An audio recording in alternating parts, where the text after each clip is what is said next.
What a time to be alive. We welcome you to this class on trading the trend. My name is James Boyd. With us in the chat is Scott Thompson. Say hello, Scott Thompson. Many of you know Scott Thompson. He teaches the beginning, started with stock investing. He's also taught many in-person events, and it's great to have him here as well. So we also have with us WW with us, Kentucky Greatness. I live in Bowling Green, Kentucky. Anyway, Will, welcome. Grace, welcome to you. Ricebird, Honey, Lori, and also GT, Jill, Trader Joe, and many others. Hello, Hannah, and many others. Now, just real quick as we get started, I want to welcome all of you. If you're watching on recording as well, we miss you in person, okay, as far as live sessions. So doing the best you can. So here we are, live and recorded. I'll share with you that playlist in just a moment. Scott did post that in the chat before, but I'll re-show that as well. Now, remember, all of us coaches do post educational content on X. There's my handle. You could join us there. Quick reminder that with what we talk about, when we talk about trading the trend, speaking of that, what trends are you riding? That should be the question you're asking yourself every day, okay? Should also be asking your spouse that, honey, what trends are you riding, okay? And also remember that when we talk about what trends are we riding, we could actually practice that in the paper money account. Remember, we're going to do that for educational purposes only. As we practice, we'll do stocks and options examples. Remember that options are not suitable for all investors. When we talk about investing involves risk. When we talk about also some new announcements, we want to make mention the coming up, the 2026 mid-year market outlook. Put it on your calendars. It's going to be Thursday, June 25th. So we're talking about next week, 7 to 8 p.m. Eastern. Now, quick heads up, if you said, well, James, where do I go to register for the next week's 2026 Outlook and who's going to be on there? This right there is going to give us the link, okay? So this, what I'm showing, and I'll put it in the chat one more time just so you see it. You're going to have Jim, Liz Ann Saunders, Joe Mazzola, Cooper, and Chris actually on here talking about the mid-year market outlook. A lot of great discussion points. They have varying degrees of different backgrounds that kind of creates a harmony of kind of maybe the market outlook. And so make sure you actually check that out. It'll be a great event, and they'll be enjoying the 2026 kickoff as well. Now, just real quick, so again, that is next Thursday. The page that I sent to you is going to show you where you could register. And when you go to that page, it's just going to ask you for your register, and it will send you an email, a quick invite, so you can actually get on there next week. So make sure you do that today. Now, as we get started here, I want to give us a quick reminder. I'm going to talk about the equity indexes just briefly from a weekly chart perspective, okay? Then we're going to look at them on the daily charts. We'll quickly look at sectors and industries, and then we really need to get into what an unbelievable time to be alive with the semiconductor movement we've seen here. Well, started last night, okay, midnight my time, 2 p.m. Eastern, 2 a.m. Eastern, and then today just going further, okay? We'll talk more about that. I do also want to kind of talk about, are there some semiconductors that could be loading up and maybe playing the trailing game? Now, if we take a look at this, I'm going to go to the SPX first, okay? Let's type in SPX. And when I type in the SPX, we are on the weekly chart. Why do I want to look at this? Well, because a lot of times when we talk about daily charts, people think, oh, someone just yesterday asked me, you day trade. I never said I day traded, okay? But when you think about the market, you're thinking someone day trades, right? And the truth is they don't really know. The reason why we look at the weekly charts is we want to kind of have an idea, are we likely to be more bullish or bearish? If the weekly chart is still showing an upward trend and or bullish price pattern, we're probably going to be seeing more bullish examples. Listen to what I just said. I didn't say we're going to have no bearish examples. Just the majority is probably going to be bullish. All right, fair. Now, what I want to do here is I want to kind of just pull this up. When we look at this price pattern on the chart, it really looks like your classic bull flag. When we actually pull up just real quick the Dow Jones, does it show anything different? Dow Jones really showed a bounce last week with a brand new high interweek. Now remember, no market tomorrow. I know you looked at the foreign markets this morning or last night, okay? It's so sad. No ETF class tomorrow.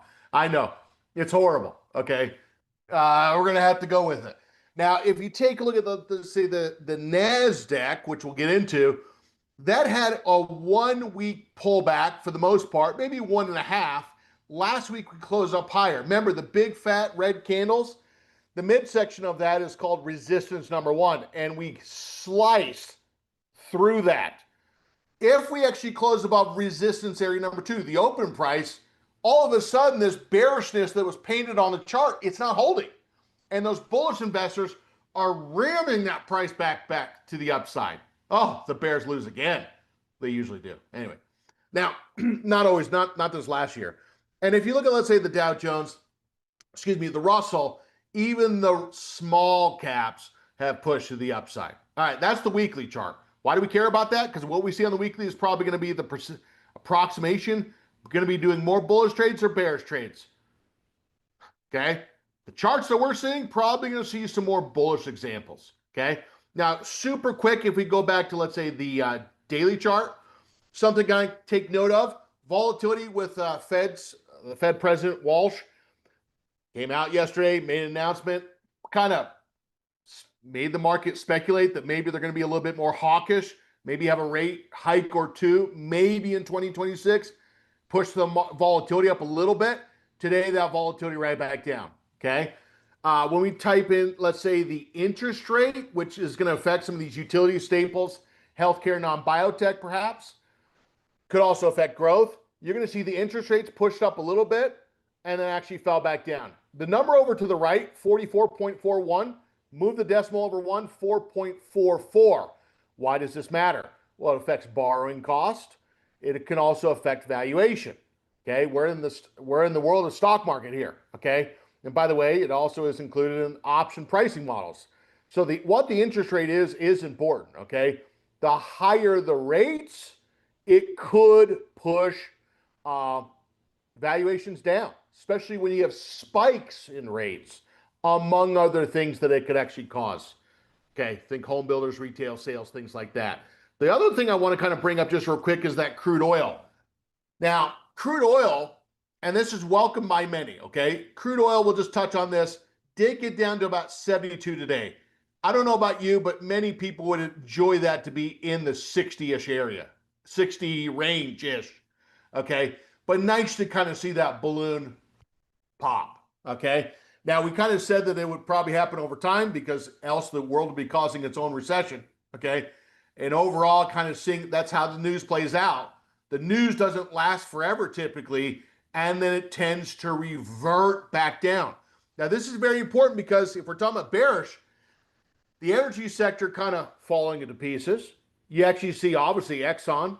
You see Chevron, okay? They're all kind of falling down. What a shocker, okay? Now, that is the sector that's kind of been taking the brunt, but to an extent, some investors might say, I'll take that, okay? Because spiking energy prices longer term it's usually not great economically, okay?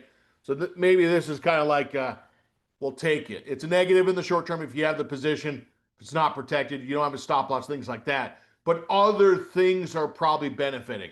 Now, let's actually talk about the semiconductors. Everyone pay attention. Now, holy Toledo. Remember when I kind of said, what a time to be alive? This is what I meant, okay? Now, if you look at, let's say, the semiconductors, again, if we made a t-shirt and walked in the mall and on the t-shirt it says, it's too high, okay? Hopefully, as people walk by and read our t-shirt, it's too high, okay? Hopefully, some people would laugh. Now, here's the thing you got to remember is what I've said is money attracts money. Okay, higher highs typically go with higher lows. Higher lows typically go with higher highs. Wait, you just said the same thing. I know, but you got it the second time. Okay, now the thing is, this is not retail. We're not going to the grocery store here. We're talking, and being a consumer, we're talking about investments. Okay, something different there. So when things are at a low price, we're not thinking, oh, wow, I could buy 2 of them. The biggest thing is we're looking for trends to show that other investors have recognized the value, have bought it and are maybe considering to buy more and or holding it, and other investors might try to get in and make that trend go up even higher. We'll talk about semis, and I'm going to kind of look at some of the ones that maybe have lagged a little bit and might be trying to break out. Now, when we talk about, let's say, a couple Dow names, okay? Remember when we kind of started the week when we talked about industrials? Remember when we talked about a small company, the big yellow machine, okay? Caterpillar. Yeah, it's had a nice little move here, okay? It's not the only one. We'll pull that up in just a second, or some of the other names. As far as Caterpillar, the shares of stock purchase, just 10 shares. 10 shares purchased on 6/16. So in about, 2-3 days ish, a decent little push. I mean, this is where we're kind of going back where we say don't laugh if you buy 10, 15 shares on a bigger dollar stock, because if it moves 20, 30, 40 points up or down, it could be impactful, up, positive or negative. Okay. Now, the one thing we also kind of want to make mention of is a couple of these other names in the Dow space. Now, by the way, what Dow stocks are you looking at? The reason why we look at the Dow stocks is because they're large caps. Number two, they tend to have higher stock volume. Number three, they tend to actually have tighter bid-ask spreads. Tend to. You'd have to verify. So some of the other names we're going to keep an eye on is NVIDIA. They did a 10, or are planning on doing a $10 billion debt sale, not equity raise, debt sale. That one has actually lagged. The reason why we're going to keep an eye on this, we're going to call this the Lisa Jack bullish divergence on the chart. Now, it kind of rotated there and then fell back down. It has a little divergence. The divergence is more as of lately. We have not seen the MACD go up this much. I mean, it's struggled to even get to the green. First time we've actually been seeing this get a little green on the MACD. We're going to come back to that in just a sec. But we're just talking about Dow stocks. Now, if we also said another Dow stock, Apple is actually respecting the 10-period moving average and the cross by staying above the 10. Amazon, I know you saw it. I mean, come on. You had to see this, okay? Amazon in the middle of the day goes down to the 20-period moving average. Doink, okay? In the middle of the day. Went slightly lower, and then almost, if we close here, could be closed above the high of the low day. A nice $7 intraday bounce. This is why people watch the moving averages. You start to see buying activity off those levels of support. Starting to get a little double bottom there. And the other one we actually kind of made mention of is the AXP. And if you look at the AXP, that's the one that kind of had that steep, okay, bullish, bull flag pull. And we talked about setting a buy limit order right near the first level of retracement. Wow, we're going to start here, okay? So we've just, up till now, we just kind of said, hey, what's out there? Now let's kind of get into the meat and potatoes, okay? Now, if we take a look at this, okay, why are we going to start here? Well, we put an order out there and said, could we be starting to get a little bounce? If someone said, look, it's too high, I want to get a little bit of a pullback, we did a buy limit order. Let's go to the paper money account together, see if that order triggered or not yet. And is there maybe something we might, could we adjust it? Let's go there first. So if I type in AXP, okay, and let's do that, AXP. And if we type that in, it's right, now we're on the weekly chart. And what I'm going to do is going to go down to the 1-year daily. Now, let me zoom in so we could see this. Okay, zoom in even a little bit more. There you go. Now, dadgummit, we were close. I just wanted to see. Now, where were we? 15, no, it was to buy 15 shares-ish at 339.55. Well, how low did it go? What was that price again? 339.55. What was the low? 340.06. So we were about 50 cents away from getting limited in, potentially, if the order filled.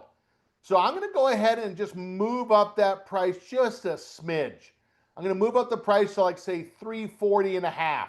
Now look at where the price is now. Okay, 341.68. and I'm just going to try to buy on that little dip of price action. Okay. So this is where we're trying to buy in. We're trying to buy on the consolidation potentially of the price after making a brand new high. Now it's interesting because today we did make a brand new high, but at that same time, the stock fluctuated. It went up, it went down, just like our breathing goes up, goes down, right? But the thing is, the trend is still alive. Price is still staying above the strongest support level that we have, which is currently sitting at that first level of retracement.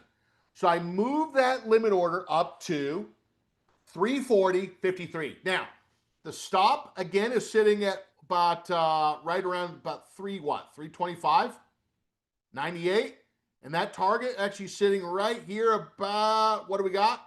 Right about 370-ish.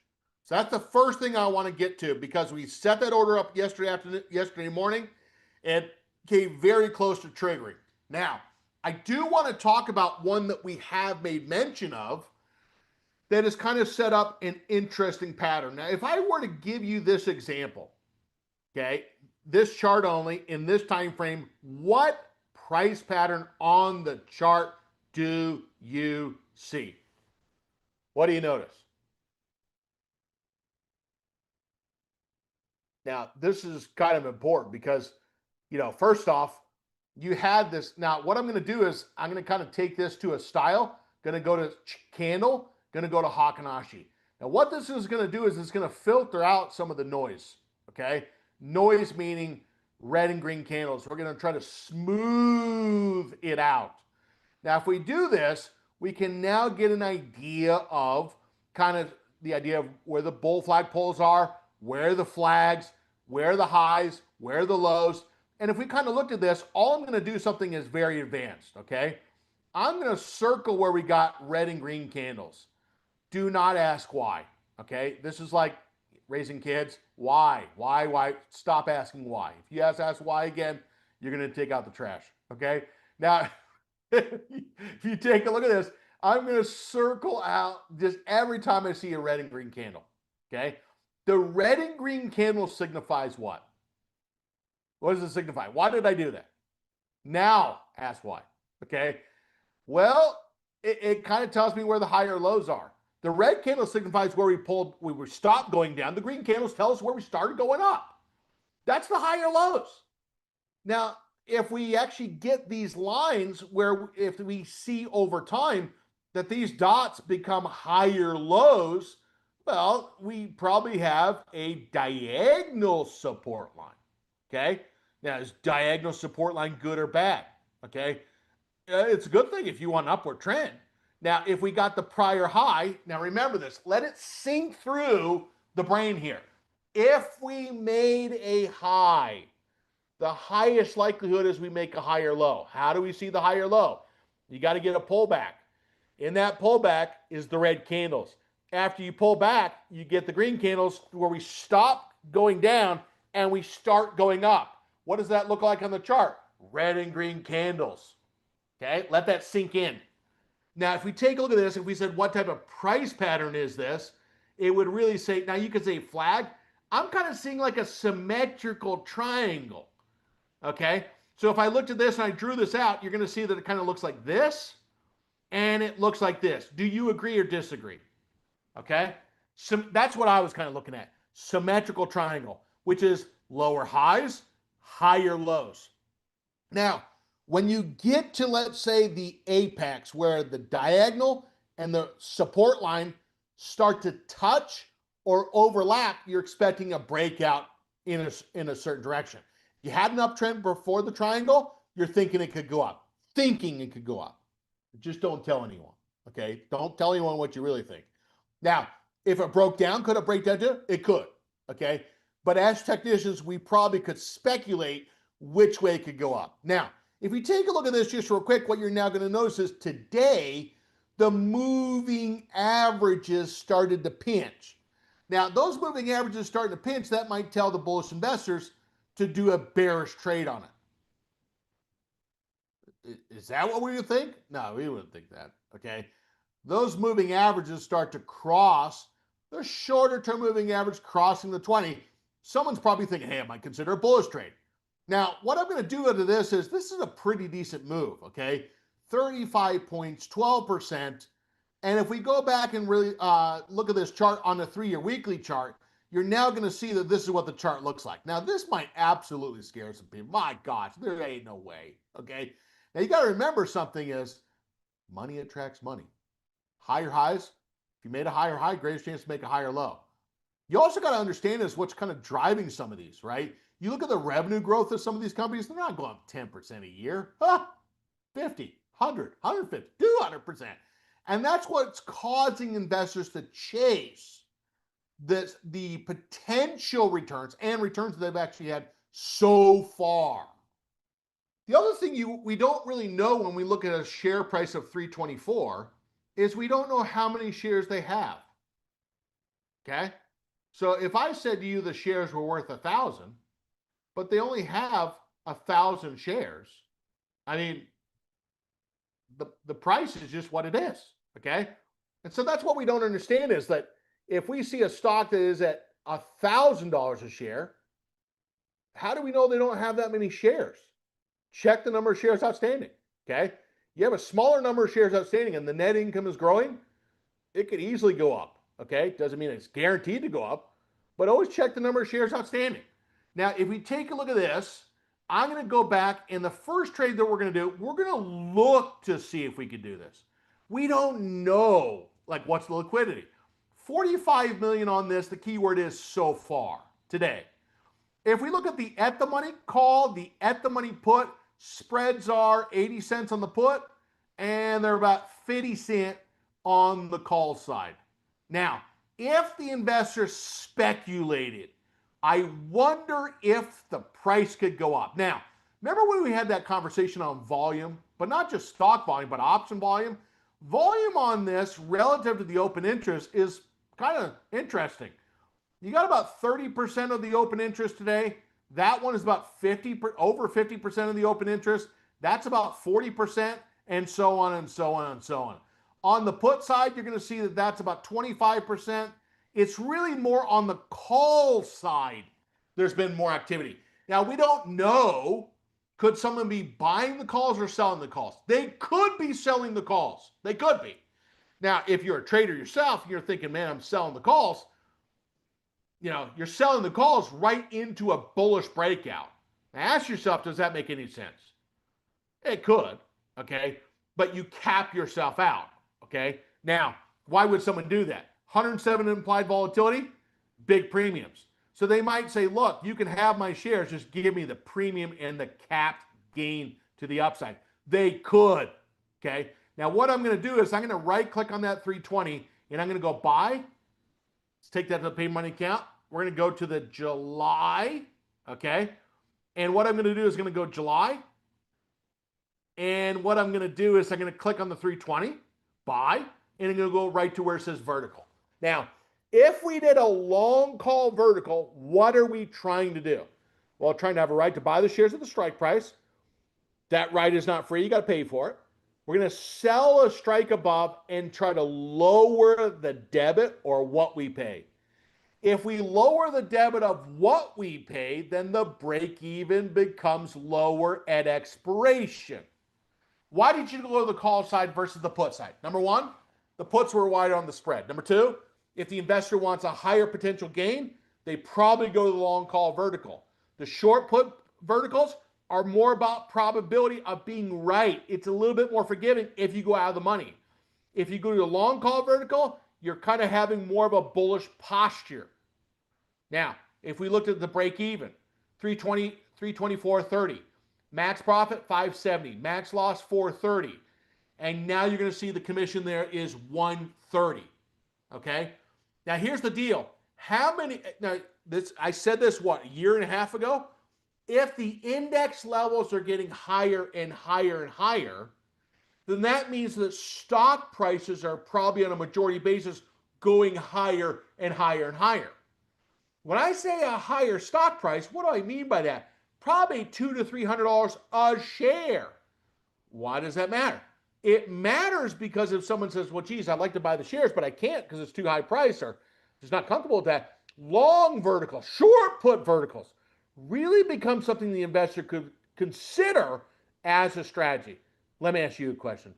Do you practice long call verticals, short put verticals? Do you? Okay. Now, it's been a strategy that we've been kind of using over the last little bit. Let's get some practice together. So, trade number one, long call vertical, MRVL. Now, James, right behind this, I kind of noticed you did not make mention. You already had a short. Now, hold on. What is that trade that I'm pointing out? Down here at the bottom, right there that I'm pointing, what is that? Well, that is your classic cash secured put. It's an option trade that has an obligation to buy the shares at the strike price from now until expiration. If you sell it, you get the upfront premium. You haven't made it yet. You have an obligation to buy the shares still. And if you look at this, we sold it for 18. It's at 857. Now, the rule of thumb that we've always talked about, always, okay? If you can get 50% in the first 10 trading days, the investor might consider exiting the position or rolling it. They roll it because they think it could actually go higher. The second is if we get 65%, okay, with more than 20 days remaining, the investor might say, I'm going to take it. If they get 80% ever, okay, they might take it, okay, or roll the position. We pull this up and said, when was this trade placed? It was 6-8.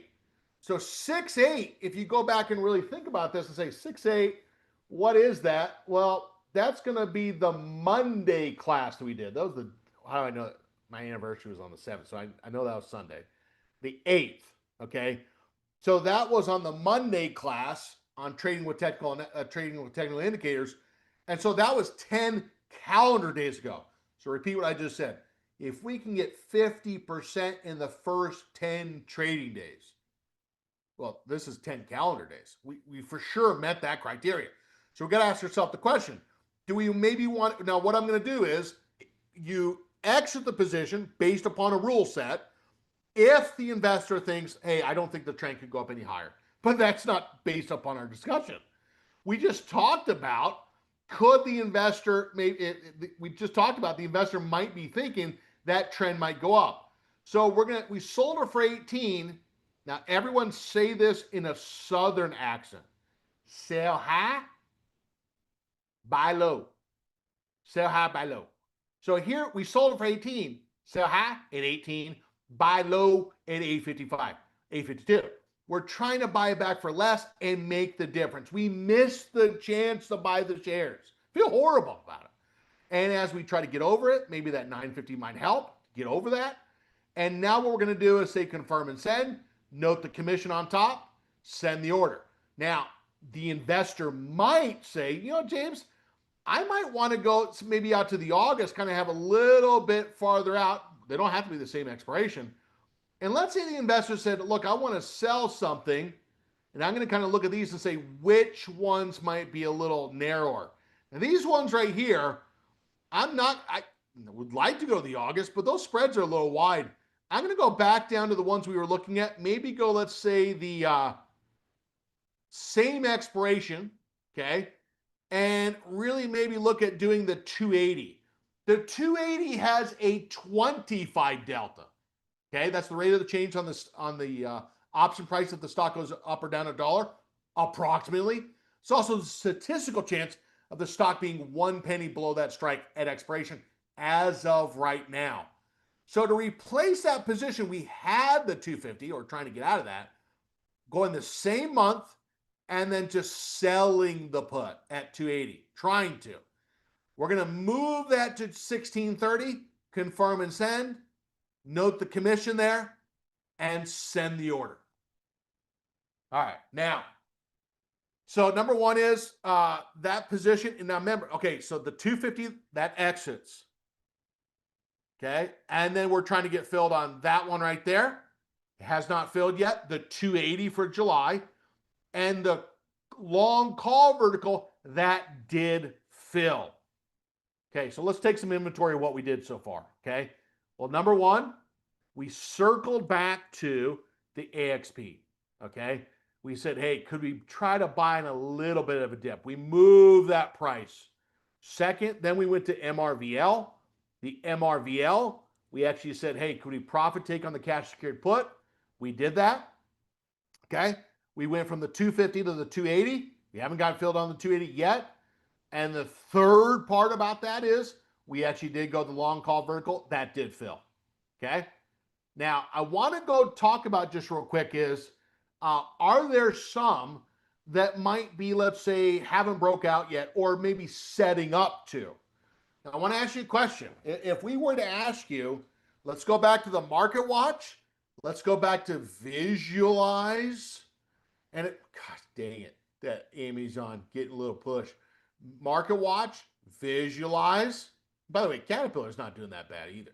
Market watch, visualize. Okay. Now, if we look at this, and we've been hammering this, okay, a lot of people, they want to become a search specialist. You could, or you could just use Market Watch Visualize, okay? And this gives you a visual way to kind of see what's moving. Kind of also helps you to see the areas as well. Now, if we click on this on the left-hand side, S&P 500, my question is to you, are there any stocks in this information technology area, semiconductor-wise? And notice when we click on that now, here, there's the industry groups. There, software, communications, electronic equipment, and so on.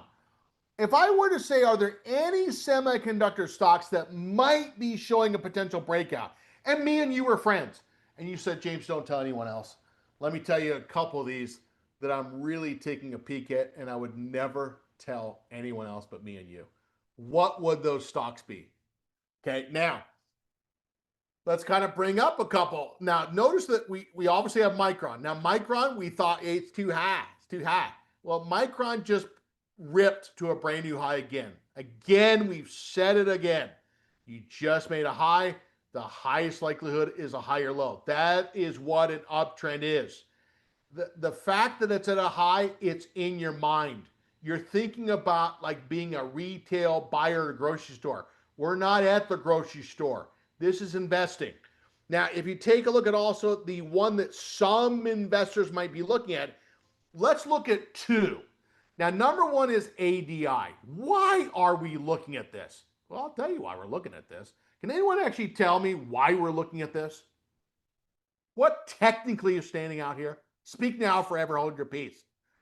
Well, I mean, if I said to you, like, what's the trend? If I said to you, what's support? If I said to you, what do we see on the oscillator on the bottom, the MACD? What do you see? Now, come on, I've done better teaching than this. Okay, now if we looked at this, probably if we said support, a trend, we get it, it's upward trending. If I said support, we're going to actually say where are the recent pullbacks. And if I look at this, recent pullbacks, I'm just going to circle these red candles at the bottom after they pull back. They're probably right around 280. If I said, where's the top? The tops are where the green candles stopped becoming green and they turned red. Okay, they stopped being green and they turned red. They stopped being green and turned red, which means they stopped going up and they started to fall back down, and vice versa on the downside. We're in a channel. Now, a lot of times people might look at this and say, well, why are we looking at this? Now, remember, these channels, which this channel is sideways, it might not be sideways forever. Okay? Now, some people like to kind of see something where there's a horizontal sideways channel, and they might speculate, could the price break out to the upside? Now, if the SOX goes up higher and higher and higher and higher and higher and higher, and this ADI is a part of that group, well, the ADI being a part of the semiconductor space might go up as it's influenced by what the group does sometimes. Now, if we said the width on that, it's about $50. Now, that $50, if we broke out to the upside, if it did, it would give us a price target right around 482 or so. The MACD is something we're also kind of keeping an eye on. MACD was down at its deepest point there. Second point actually was not down as deep. And actually, just recently, there's been another piece of evidence that many technicians might just quickly brush over, not so fast. Before, when we actually fell back down, we fell back down to 383. Now, so far, we've actually only fallen down to the midsection of the channel. Why? Well, some investors might have said, look, I'm kind of speculating that the price might break out to the upside, and they just said, look, I'm going to start to build a position inside the midsection of the channel. Now, for this trade example, what I'm going to do is I'm going to right click on the chart, buy custom. Okay. And I'm going to go to that paid money account. Let's actually go to ADI. Okay. Paper money account, put that up, right click on the chart, buy custom with OCO bracket. We already made mention before. We're going to put the 482. 482 was the $50 channel width, okay, on the price graph. And what I'm going to do is on the downside, let's go back because we already marked this chart up. We got really about 408. 408, and I'm going to put that 408, 53, less 2%, $400.35. Now, what this is not allowing it to do is to come all the way down to the bottom of the channel. Okay? $400.35. Now, here's the deal. We got to stop thinking that every time someone gets in a position that they have to go whole hog. Nah. The investor might say, hey, look, normally I'm going to buy a certain amount of capital, maybe $5,000, $10,000, whatever it is. Look, we're just starting to establish a position. If we said we normally buy $5,100 worth of shares, and we said, look, I'm just going to kind of put maybe about a half of that position on, half of 5,100 would be 2,650, 2,550. This is why it's so hard for people to actually get in, because they're committing all. Okay? They're not committing all, committing half. Now, if I took this 5,100 out and I said 2,550, it now is going to put it on our monitor tab if it fills, and we start watching it now.